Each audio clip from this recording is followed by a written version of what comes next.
ওকে, আমি আজকে শুধু ভাত খাচ্ছি, শুধু ড্রাই ল্যান্টেল আর তোরা মিট দিয়ে। আজকে আর এটাই ছিল আমাদের রাতের খাবার, আর বেশি কিছু রাখতে পারিনি অসুস্থ থাকায়।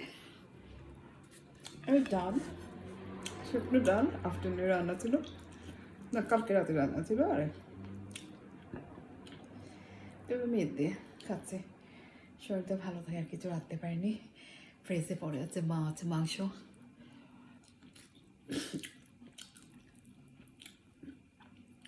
eggs, vegetable, cauliflower, potato, পনির। আজকে শরীরটা খুব অসুস্থ। আমার ছেলে খেয়ে এই যে মাছ দিয়ে কাঁটাটা রেখে দিয়েছে,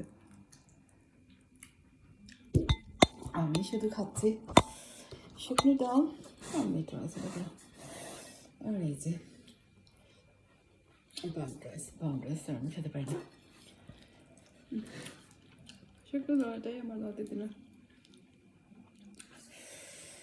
দেখা হবে সবার সাথে পরবর্তী ভিডিওতে।